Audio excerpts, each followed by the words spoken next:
कुलदीप बिश्नोई का BJP party में जाना कितना सही है? स्वागत योग्य फैसला है सर कुलदीप का, और पूरी जनता यही चाहती थी कि भाजपा में शामिल हो कुलदीप बिश्नोई, और पूरी जनता उधमपुर के साथ है। राजस्थान के अंदर भी इसका रिजल्ट देखने को मिलेगा और उधमपुर चुनाव में देखने को मिलेगा। कुलदीप बिश्नोई बता रहे हैं भव्य बिश्नोई को टिकट दिलाने की, क्योंकि जब शामिल हुए थे बीजेपी पार्टी में वे सीएम के आगे ही उन्होंने अनाउंस कर दिया था कि मैं भजनलाल परिवार में से भव्य बिश्नोई को टिकट दिलाना चाहता हूँ। तो कितना सही है? उधमपुर के लोगों ने, हम स्वागत करते हैं ऐसे फैसले का, क्योंकि उधमपुर के लोगों की यही मांग थी कि भाई भव्य बिश्नोई भजनलाल परिवार की तीसरी पीढ़ी चुनाव लड़े, और जो 55 साल का रिकॉर्ड है वो कायम रहे। तीसरी पीढ़ी चुनाव जीतेगी, 50,000 वोटों से अधिक वोटों से भव्य बिश्नोई चुनाव जीतेंगे। आज की प्रेजेंट पॉलिटिक्स के अंदर भाई भव्य बिश्नोई जैसा शिक्षित कोई राजनेता नहीं है जिसके पास इतनी बड़ी डिग्री हो, और भाई भव्य बिश्नोई जिन्होंने कोरोना काल के अंदर 60 लाख परिवारों को बजन ग्लोबल फाउंडेशन के तहत राशन पहुंचाने का कार्य किया था, ऐसा आज तक कोई राजनेता ना कर पाया, ना कर पाएगा। तो भव्य बिश्नोई क्या जीत दर्ज कर पाएंगे? बिल्कुल बड़े अंतर से जीत दर्ज करेंगे, क्योंकि उधमपुर के हल्का के प्रत्येक गांव में इस प्रकार की होड़ लगी है कि सबसे ज्यादा अधिक वोटों से हमारे गांव से भाई भव्य बिश्नोई मजबूत होकर निकले।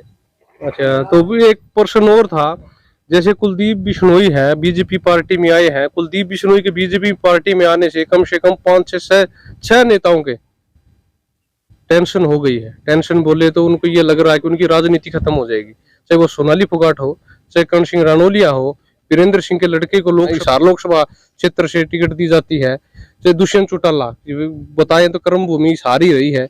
तो आपको क्या लगता है कि ये कुलदीप बिश्नोई का साथ दे पाएंगे? कुलदीप बिश्नोई के पास सर जी 50,000 पर्सनल वोट है जो हमेशा उनके साथ ही रहते हैं। बाकी रही बात तो ये बीजेपी के वोट है, उन नेताओं के पास कोई वजूद नहीं है उनका यहाँ इस हल्के में, सिर्फ बीजेपी पार्टी के नाम के वोट थे उनके पास। कोई भी चुनाव लड़ता वही वोट आते हैं, तो वो वोट अब भाई कुलदीप भव्य बिश्नोई या कुलदीप को मिलेंगे।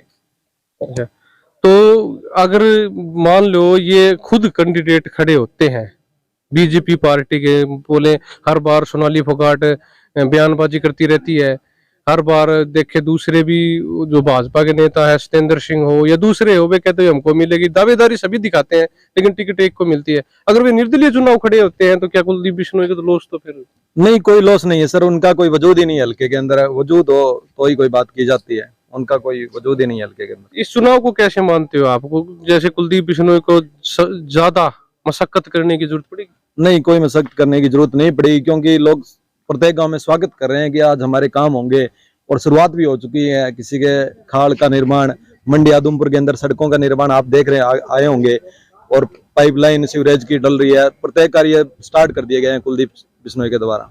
कितना मार्जिन मानते हो? 50,000 से ऊपर मार्जिन रहेगा जी जीत का। ये इतने साल तो इतिहास था कि हिंदुस्तान के अंदर उधमपुर की पहचान थी, पर अब की बार सिर्फ एक वोट की चोट से उधमपुर की पहचान पूरे संसार के अंदर बनेगी।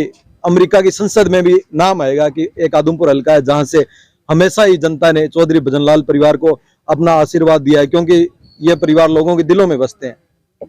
क्या नाम अपना? अनिल बेनीवाल जी।